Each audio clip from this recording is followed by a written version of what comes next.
ada sajian bebek bergaya kebarat-baratan gitu. Namanya duck cordon bleu with curry sauce. Di negara asalnya Prancis, menu cordon bleu identik dengan daging ayam sebagai bahan utamanya. Kalau di Aceh, boleh ya sedikit beda. Kita pakai daging bebek, fams. Lelehan keju mozzarella dan gurihnya rempah khas Aceh dijamin lagi. Daging bebek bermanfaat banget bagi tubuh loh. Selain sebagai sumber protein yang baik, bisa juga mencegah anemia tuh. Langsung kita bikin aja deh. Cordon bleu ala Aceh memakai saus kari dengan aneka bumbu rempah. Ada bawang, kunyit, cabai merah, dan kemiri. Lalu tumis bumbu lainnya deh.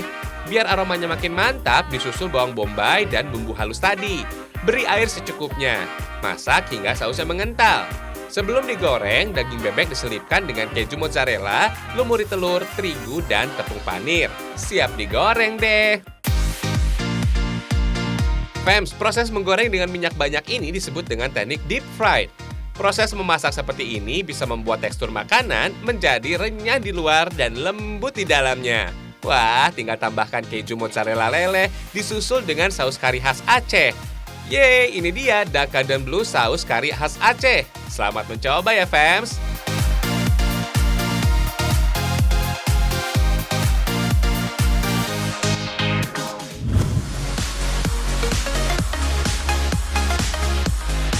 Pulau Bali nggak mau ketinggalan nih. Ada sajian bebek yang dimasak dalam bambu atau bebek timbungan. Bumbunya hampir sama seperti memasak bebek sebelumnya, fams. Cuma wajib menambahkan kemiri biar sajian bebek timbungan semakin gurih. Sebaiknya sih gunakan bebek yang sudah diungkep ya, fams. Lalu potong-potong dan tambahkan bumbu halus. Kasih sedikit minyak goreng biar bebek nggak lengket dengan bambu. Tambahkan kacang merah rebus dan irisan jantung pisang biar makin komplit. Tinggal dimasak dalam bambu. Jangan lupa tutup ujung bambu biar aromanya tetap terjaga. Selain bebek, bisa juga loh menggantinya dengan ikan, ayam, atau daging sapi. Oh iya, media bambu sebenarnya bisa dibilang sebagai pengganti wajan atau panci. Bedanya, proses memasak dengan bambu bisa memberikan aroma khas yang berbeda. Karena sudah diungkep, bebek yang dibakar nggak butuh waktu lama. Kira-kira cukup setengah jam saja. Kalau terlalu lama, bambu juga bisa hancur terbakar. Kalau bambu sudah hitam, bebek timbungan berarti sudah bisa dihidangkan, fams. Wah, kebayang deh aroma harum si bebek timbungan dari Bali ini. Pasti bikin baper. Hehe, lapar maksudnya. Hihihi. Di Pulau Bali, bebek biasanya menjadi sajian khusus dalam acara-acara adat besar. Karena bebek dianggap sebagai sajian untuk para dewa.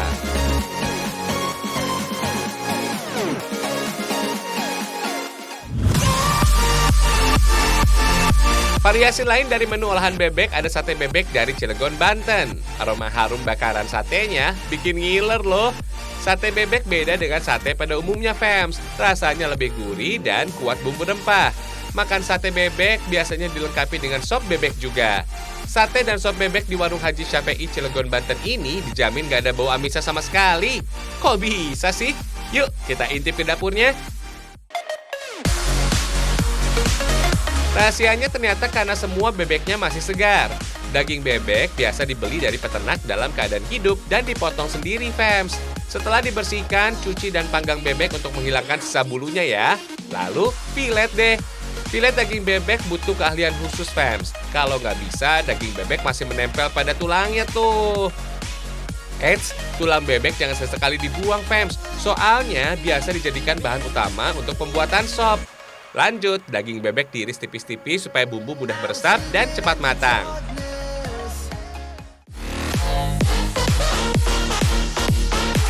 Ini nih yang bedain sate bebek dengan sate ayam pada umumnya. Sate bebek legendaris kota Cilegon dibumbui dengan aneka bumbu seperti cabai, ketumbar, kemiri, dan bawang. Campur deh ke dalam irisan daging bebek dan aduk sampai rata. Tusuk-tusuk dengan lidi, kemudian siap dibakar. Wah, kalau begini pasti enak disantap, meski tanpa sambal kacang atau sambal kecap ya. Setiap harinya, warung sate ini mengolah 30-50 ekor bebek, fams. Biasanya, daging yang disiapkan ini untuk dijual esok hari. Jadi, jangan takut kehabisan stok ya, fams. Jumlahnya bisa mencapai ribuan tusuk sate tuh. Kebanyakan pembeli membeli sate bebek untuk dibawa pulang. Kalau kalian ke Cilegon, jangan lupa mampir ke warung sate bebek ini ya. Dijamin, gak nyesel deh.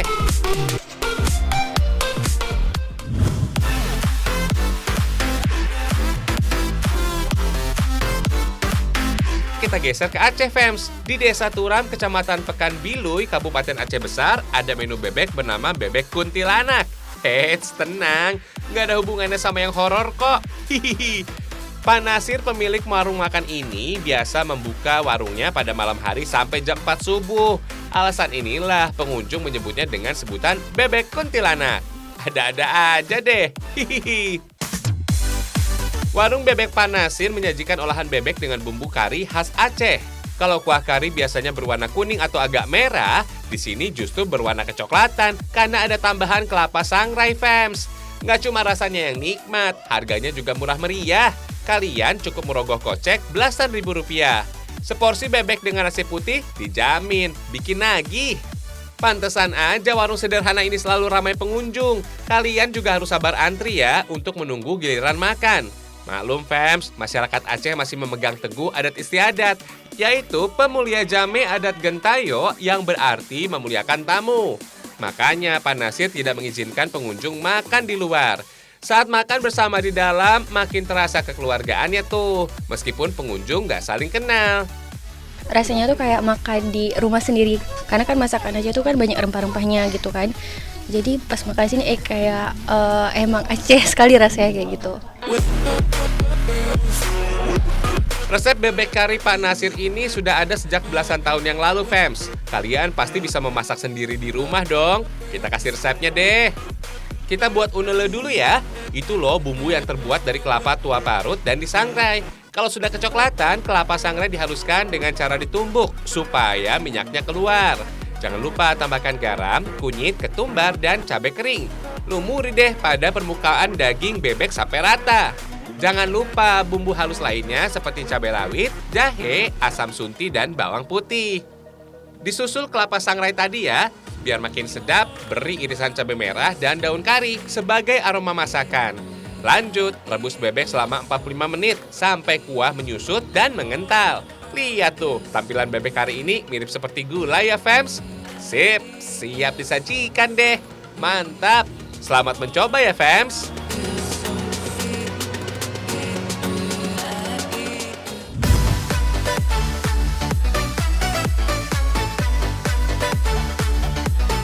Santap kuliner bebek dari Kabupaten Banggai, Sulawesi Tengah. Namanya Rampawoku Bebek alias RW Bebek. Bumbu RW emang terkenal sebagai bumbu khas masyarakat Minahasa, Fems. Tapi di Banggai juga ada kok. Meski namanya sama, menu RW dari Manado dan Banggai memiliki arti yang berbeda. RW dari Manado berarti rinte uuk atau bumbu halus. Sedangkan RW dari Banggai artinya Rampawoku alias bumbu pedas. Ciri khas Rampawoku dari Banggai berwarna kuning karena ada tambahan kunyit. Ada juga bumbu lainnya seperti bawang dan lengkuas. Kalau sudah halus, campur bumbu halus ke dalam daging bebek. Aduk supaya bumbu tercampur rata ya. Baru deh dimasak dalam wajan dengan api sedang. Jangan lupa tambahkan air, Fems, dan masak sampai mendidih. Bagi yang suka pedas, boleh tuh menambahkan cabai rawit. Masukin yang banyak biar pedasnya menggigit lidah. Hihihi. Tuang deh ke dalam wajan. Beh, kebayang gak tuh sama cita rasa pedasnya? Katanya, Fems, rasa pedas pada cabai disebabkan adanya senyawa kapsaisin, sehingga bisa menciptakan sensasi panas di dalam mulut. Kalau kuahnya sudah menyusut, beri tambahan daun kemangi yang menjadi ciri khas bumbu woku dari Sulawesi. Beh, RW bebek ini semakin harum. Setelah matang, sajikan deh. Rampawoku bebek ini gurih dan pedas. Gak bau amis bebek sama sekali. RW bebek ini biasa dihidangkan sebagai santapan rumahan. Tapi warung-warung makan kini sudah banyak yang menjual kok. Wajib kalian coba kalau ke Banggai ya.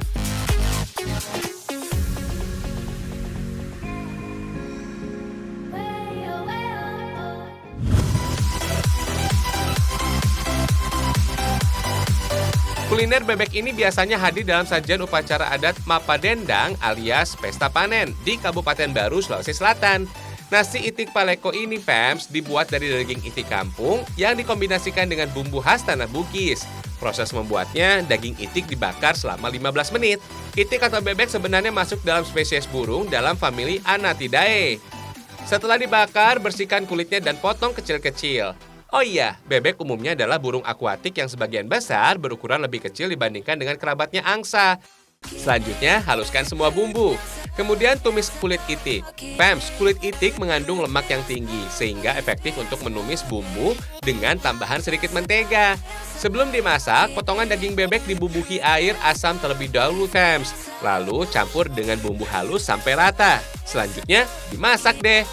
Fems, kata paleko dari nasu itik paleko diambil dari tutup wajan yang digunakan untuk memasak. Tujuannya agar itik matang sempurna. Kalau kuah sudah mengental, nasu itik paleko siap disantap, Fems. Wih, cita rasanya asam, pedas, dan gurih. Dari cerita masyarakat, Fems, nasu itik paleko sebenarnya adalah masakan khas Kabupaten Sidrap. Karena masyarakatnya banyak yang pindah ke Baru, mulailah terkenal di daerah ini. Selain dalam acara pesta tani, nasu itik paleko sering dijumpai saat lebaran, sunatan, dan acara akikahan, Fems.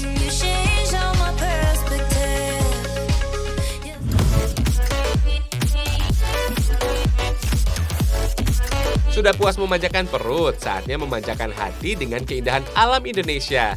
Kita ke Pulau Dua di Banggai, Sulawesi Tengah. Untuk sampai ke sini kira-kira butuh waktu 15 menit dari Desa Kampangar. Disebut Pulau Dua karena kawasan ini memiliki 2 gugusan pulau kecil yang dapat kalian naiki hingga ke bukit tertinggi. Setelah sampai di Pulau Dua, perjalanan belum berakhir. Untuk dapat menikmati keindahan alamnya, kita naik ke bukit dengan jalan yang masih alami. Tapi tetap harus hati-hati ya, karena kemiringan tanahnya mencapai 40 derajat. Meski lelah mendaki bukit, sesampainya di atas bisa terbayar dengan indahnya pemandangan. Lihat nih, perpaduan gunung, birunya air laut, serta cantiknya alam bawah laut. Benar-benar memanjakan mata, Fems. Serasa berada di pulau pribadi ya, karena masih sepi dikunjungi wisatawan. Keindahan pantainya sangat menyejukkan mata. Kalau mau lebih puas, nikmati keindahan bawah lautnya juga. Airnya bersih, jernih, dan berwarna kebiru-biruan. Ciamik deh. Dengan keindahan alam yang dimiliki, pantas saja kalau Pulau Dua dinobatkan sebagai maskot pariwisata Kabupaten Banggai. Perjalanan jauh yang ditempuh dijamin terbayar dengan keindahan alam yang dimiliki. Kapan-kapan rencanakan liburan ke sini ya. Hihihi. Oh iya, Pulau Dua ternyata memiliki tempat konservasi alam burung maleo, hewan endemik Pulau Sulawesi. Di sini nih, lokasi penangkarannya. Untuk melihat burung maleo cukup dari kejauhan aja ya. Misalnya dari atas menara setinggi 5 meter ini. Maleo sangat sensitif dan mudah stres tuh. Makanya maleo harus menghindari kontak dengan manusia. Dari menara ini kita juga bisa melihat area burung maleo bertelur. Biasanya, Fems, burung maleo mengubur telurnya di dalam pasir. Kalau sarangnya sih berada jauh di dalam hutan. Pokoknya sulit untuk dijumpai karena baginya manusia adalah ancaman. Kebetulan nih ada sekitar 24 ekor maleo, Fems. Di area ini maleo setiap hari datang bersama berpasangan. Uniknya, maleo ini pandai mengelabui predatornya agar tidak menemukan telurnya. Maleo ternyata pintar membuat lubang palsu untuk bertelur. Untuk menggali tanah, burung maleo dianugerahi kaki dengan selaput yang berfungsi sebagai pengeruk. Burung maleo tidak mengerami telur, tapi menguburnya di tanah. Telur burung endemik Sulawesi ini relatif berukuran besar untuk ukuran tubuhnya yang hanya sebesar ayam. Beratnya antara 240 hingga 270 gram dengan ukuran rata-rata 11 cm. Kira-kira ukuran telur burung ini mencapai 5-8 kali lipat lebih besar ukuran telur ayam.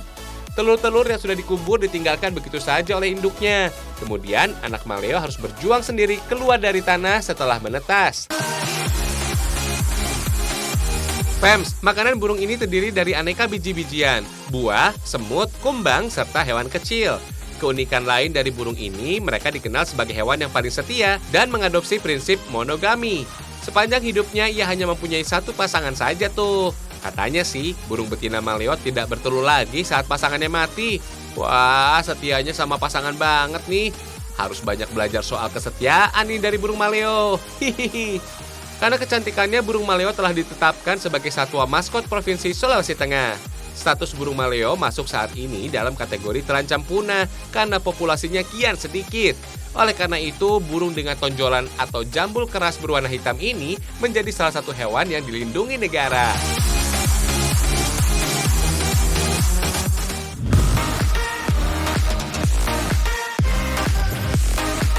Kita lanjut yuk menyegarkan mata. Di Kabupaten Baru ada air terjun dengan bebatuan unik dan air jernih. Yuk deh, kita menuju Celebes Canyon yang terletak di Desa Liboreng, Kecamatan Tanetiriaja, Kabupaten Baru. Pesona yang ditawarkan oleh Celebes Canyon ini sangat luar biasa. Untuk bisa mencapai ke objek wisata ini, pengunjung bisa mengendarai roda 4, kemudian melewati jalan setapak di area persawahan warga. Celebes Canyon terletak di antara Sungai Ule yang mengalir deras di antara bebatuan besar. Disebut dengan Celebes Canyon karena tempat ini memiliki bebatuan besar yang menyerupai Green Canyon di Amerika Serikat. Celebes Canyon terdiri dari bebatuan unik dengan struktur bertingkat. Katanya sih batuan ini terbentuk alami sejak jutaan tahun silam. Oh iya, hati-hati juga ya kalau berenang di sini. Soalnya kedalamannya bervariasi hingga mencapai 10 meter, fams. Bebatuan unik yang terbentuk alami dialiri air sungai yang bersih kian menambah keeksotisan Celebes Canyon.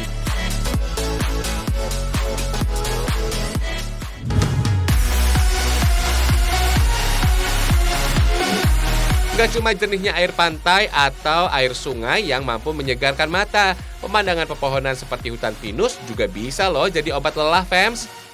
Kita bukan mau jalan-jalan ke lokasi wisata hutan pinus, tapi kita lihat kerajinan dari kayu pinus, fams. Lihat nih kerajinan tas cantik dari kayu pinus. Kreasi unik ini dibuat dari tangan Shanas Nadia Winanto. Uniknya, kayu ini berasal dari limbah kayu pinus, sisa pembuatan mebel. Harganya cukup tinggi loh, fams. Shanas bersama para pekerjanya sudah membuat tas kayu pinus sejak tahun 2016 lalu. Koleksi tas pinus milik Shanas kini sudah dipasarkan sampai ke kota Moskow, Budapest, hingga Sydney loh. Wah, keren ya! Kualitas tas limbah pinus Shanas memang istimewa. Untuk material pelengkapnya, Shanas tak ragu untuk menggunakan bahan baku seperti kulit asli atau kain tenun khas Indonesia.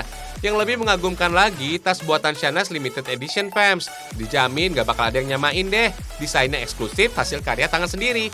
Desain tas kayu pinus karya pemilik galeri di kawasan Bukit Putri, Kota Semarang ini lebih menonjolkan urban chic simple dan maskulin. Gak heran, pasar yang dibidiknya kaum hawa. Kalau tas buatan Shanas juga cocok digunakan kaum lelaki masa kini loh. Untuk pembuatan satu buah tas kayu limbah pinus rata-rata membutuhkan waktu sekitar 3 minggu. Biasanya satu model tas baru bisa menghabiskan waktu 2 bulan untuk masa percobaan biar tas hasil karyanya sempurna. Harga tas kayu pinus buatan Shanas dijual mulai dari harga 1 jutaan, fams. Tapi tergantung jenis bahan, ukuran hingga modelnya. Benar-benar eksklusif ya. Nggak kalah deh dengan tas-tas branded produksi luar negeri. Yang ini asli karya anak negeri. Mantap!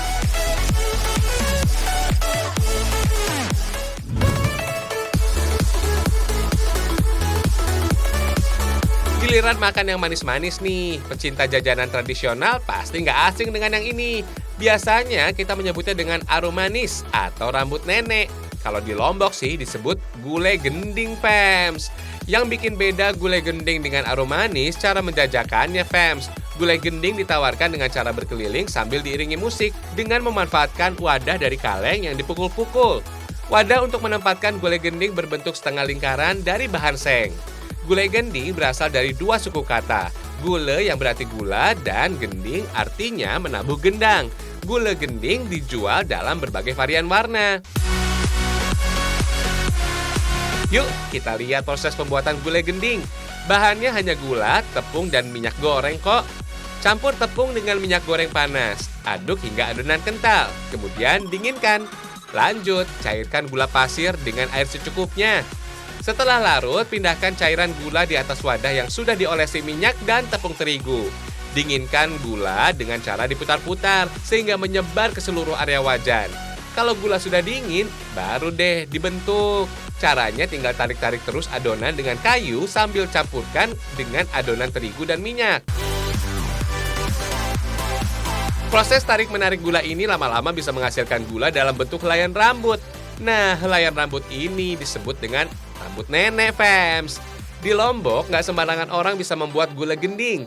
Mereka kebanyakan berasal dari Lombok Timur yang berjualan secara berkelompok di Mataram. Ada yang unik nih, fams. Sebelum berangkat berjualan, para penjajah gulai gending biasa memainkan gending terlebih dahulu. Biar semangat gitu. Hihihi. Mereka juga pantang naik kendaraan ketika berjualan. Biasanya mereka berjalan kaki menyusuri jalan kampung sambil memukul wadah gulai gending menjadi irama yang bisa menarik perhatian pembeli. Hihihi.